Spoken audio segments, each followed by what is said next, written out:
यदा यदा हि धर्मस्य ग्लानिर्भवति भारतम् अभ्युत्थानम् अधर्मस्य तदात्मानं सृजाम्यहम् परित्राणाय साधूनां विनाशाय च दुष्कृतां धर्म संस्थापनार्थाय संभवामि युगे युगे। अपने चैनल काल की गेम ऑफ लाइफ में आज मैं आपको एक बहुत इंटरेस्टिंग बात बताने वाला हूँ। आज मैं आपको बताने वाला हूँ कि कैसे आपने खुद डिसाइड किया था कि आप इस टाइम पे इस प्लैनेट पे जन्म लेंगे। साथ में ये भी बताऊंगा कि आपने अपने पेरेंट्स का चयन खुद किया था कि मैं इस घर में जन्म लूंगा। This is a law but not applicable for each and every human being. You know why? जिसके कर्म अच्छे होते हैं ना, जिसके कर्म अच्छे हों, जो बहुत हायर रेलम से धरती पे आया हो। एक वीडियो में आपको क्लियरली एक्सप्लेन करूंगा कि कैसे 7 लोक होते हैं और उन 7 लोक के अंदर 1 से लेकर 7 मान लीजिए, 7वें लोक को टॉप मान लीजिए, पहले लोक को सबसे नीचे के हेल मान लीजिए, 7वें लोक को हेवन मान लीजिए। बीच में जो 3.5 या 4 आता है, that is similar to earth, जहां पे पॉजिटिव नेगेटिव ड्युअलिटीज एक टाइम पे एग्जिस्ट करती हैं।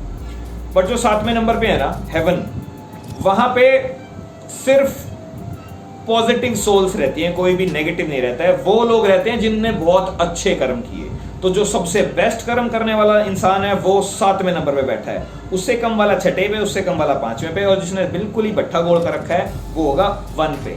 जो उससे थोड़ा ऊपर है वो होगा 2 पे, जो उससे थोड़ा ठीक है वो होगा 3 पे। तो ये जो 7 लोक हैं ये नॉन फिजिकल बीइंग्स के लिए है। हम तो फिजिकल बीइंग हैं, हम धरती पे आए हुए हैं। वो जो है वो एनर्जी बॉडी के लिए एक प्लेस है। कहां पे है वो हर जगह है। एक्सप्लेन करूंगा कैसे। देखो, अर्थ एक ऐसी जगह है जहां पे हमें फिजिकल बॉडी मिलती है, एक माइंड मिलता है जिसके जरिए हम कुछ कर सकते हैं। और हम यहाँ करने के आते हैं, हम यहाँ पे सेल्फ ग्रोथ के लिए आते हैं, स्पिरिचुअल ग्रोथ के लिए आते हैं।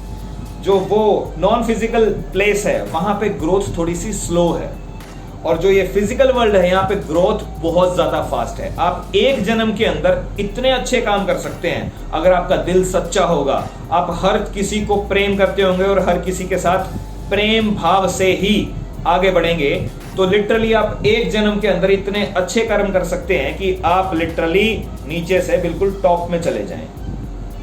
और एक ही जन्म इतना घटिया भी हो सकता है कि आप 7वें लेवल से बिल्कुल नीचे के लेवल पे आ जाएं। ये बात याद रखिएगा कि पॉजिटिव कर्मा नेगेटिव को नहीं काटता और नेगेटिव कर्मा पॉजिटिव को नहीं काटता। ये दोनों अलग अलग हैं और अलग अलग ही भोगने पड़ते हैं। अब जिसके पॉजिटिव कर्मा बहुत ज्यादा है उसको ये ऑप्शन मिलेगा कि भाई तू चूज कर ले किस घर में जन्म लेगा, कितना अमीर हो तेरे पेरेंट्स, कितने पॉजिटिव हो तेरे पेरेंट्स, इसका भी ऑप्शन है। किस देश में जन्म लेगा इसका ऑप्शन है, किस धर्म में जन्म लेगा इसका ऑप्शन है। क्योंकि वहां पे तो कोई धर्म होता ही नहीं है ना, ये तो अर्थ के चोचले हैं। मैं सिख हूं जी, मैं मुस्लिम हूं जी, मैं हिंदू हूं, ये तो यहाँ की बकवास है। वहां पे सब एक है, ये फालतू की चीजें नहीं है। वहां पे एक भगवान है, वहां पे उसी की पूजा होती है सबसे।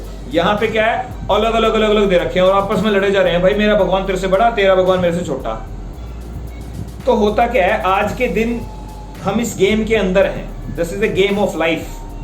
अगर इस गेम को अच्छे से समझ गए ना तो आपको वीडियो गेम खेलने का मन नहीं करेगा, क्योंकि ये रियल लाइफ आपको वीडियो गेम की तरह लगने लगेगी, जिसके अंदर रोज नए नए एडवेंचर्स हैं, रोज नई नई डेस्टिनेशंस पे पहुंचना है, रोज नए नए पहाड़ उखाड़ने हैं। तो होता क्या है कि अभी हमारे पास ना स्कोर बोर्ड नहीं है कि भाई तुमने कितना पॉजिटिव का रखा है, कितना नेगेटिव का रखा है, नहीं है ना। हाँ, बस दिल से पता होगा कि भाई मैंने अच्छे काम कर रखे हैं तो मेरा पॉजिटिव ज्यादा होगा, नेगेटिव मेरे तो इस जन्म के तो कुछ याद नहीं है कि मैंने किया, और याद हैं तो मैंने दिल से उनके लिए माफी मांग ली कि भाई ये गलती होगी मेरे से और मैं इसके लिए पश्चाताप करने के लिए सज्ज हूं और मुझे माफ कर देना भगवान, सद्बुद्धि देना, सही ट्रैक पे लेके आना। तो 30% तो आपका वो नेगेटिव इसी वजह से कट गया, जब आपके दिल में सच्चाई आ गई और आपको रियलाइज होगा कि भाई मेरी गलती थी।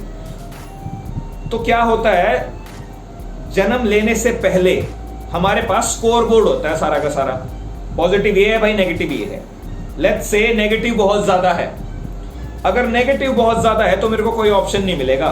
फिर ये प्रकृति, फिर ये वीडियो गेम खुद मेरे लिए एक प्लेस डिसाइड करेगा जिससे कि वो मैं नेगेटिव कर्म को बर्न कर सकूं, जिसके अंदर इंसानी योनि भी हो सकती है, ह्यूमन की फॉर्म हो सकती है, या फिर जानवर, पेड़ पौधे, और जो 5 अलग अलग कैटेगरीज हैं। तो ये टोटल अलग अलग 6 कैटेगरीज होती हैं जो मैंने हिंदुइज्म वाली वीडियो में बताया था। आप वो वीडियोस देख लीजिए, आपको समझ में आ जाएगा। तो प्रकृति के अंडर आ जाओगे आप फिर भोगी बनोगे, आपको सिर्फ भोगना है। अगर इंसानी रूप मिला तो आप साथ ही साथ क्रिएट भी कर सकते हैं और भोग तो आप रहे ही हैं।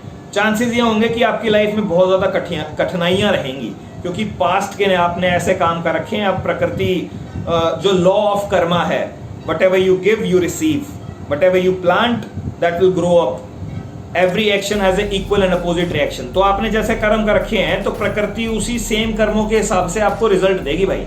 उल्टे काम करें, नेगेटिव कर्मा इकट्ठा कर रखा है तो भाई आपके साथ भी उल्टा काम होगा। इस लाइफ में नहीं होगा तो नेक्स्ट के अंदर होगा। It's a divine rule, law है ये, इसको कोई बदल नहीं सकता। और लेट्स से आपका पॉजिटिव कर्मा बहुत ज्यादा है, आपने बहुत अच्छे कर्म करे हैं, आपने हर किसी की मदद करी है, हर किसी के लिए दिल से सोचा और हर किसी के लिए भला चाहा और भला करा, तो आपका पॉजिटिव कर्मा इतना ज्यादा होगा कि जन्म लेने से पहले आपके पास खुद देव आएंगे। वो बोलेंगे भाई तेरे पास ऑप्शन है, बता कहां पे जन्म लेना चाहता है, बता कैसे प्लान करना चाहता है। तो आप वहां उस केस के अंदर अपने पेरेंट्स को डिसाइड करेंगे। जैसा मुझे लगता है कि मैंने अपने पेरेंट्स को इस तरीके से डिसाइड किया है कि भाई जो मेरे फादर होंगे वो मेरे को हर चीज में सपोर्ट करेंगे, हाँ बेटा तू सही है कर ले। लेकिन जो मेरी मदर होगी वो मेरे को हमेशा डिफरेंट टाइप से मोटिवेट करेंगी। तो मेरी मॉम हमेशा मेरे को इस तरीके से मोटिवेट करती हैं कि बेटा तेरे बस का ना है, रहने दे तू। फिर मेरे अंदर ये आता कि मम्मी मेरे बस का नहीं है, मैं करके दिखाऊंगा यार, क्या बात कर रहे हो। और मेरे पिताजी मेरे को हमेशा सपोर्ट करते हैं। तो नाउ आई नो कि मैंने अपने पेरेंट्स को क्यों चूज किया और कैसे चूज किया। इस चीज की रियलाइजेशन मुझे बचपन से नहीं थी, अभी आके हुई है कुछ साल पहले। और वो तब हुई है जब मैं स्पिरिचुअलिटी के अंदर अच्छे से बैलेंस क्रिएट कर पाया। बीच में मेरे पास ऐसा टाइम था कि मैं स्टार्टिंग में मैंने इनिशियली मटेरियल वर्ल्ड में रहा 25 साल तक, ये समझो।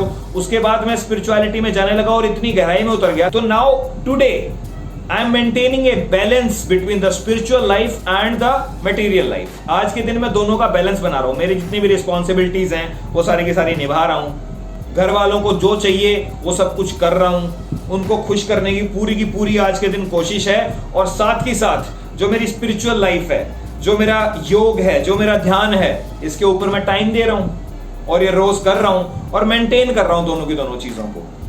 तो आपको भी ये बैलेंस बना के चलना है भाई, ये मेंटेन करना है, तब बनेंगे आप असलियत में विष्णु। क्योंकि विष्णु वही है जो बैलेंस क्रिएट करके चल रहा है दोनों लाइफ के अंदर। धन्यवाद। चैनल को सब्सक्राइब करें और बेल आइकन दबाना मत भूलें। विष्णु, you are विष्णु, चल wake up bro, विष्णु।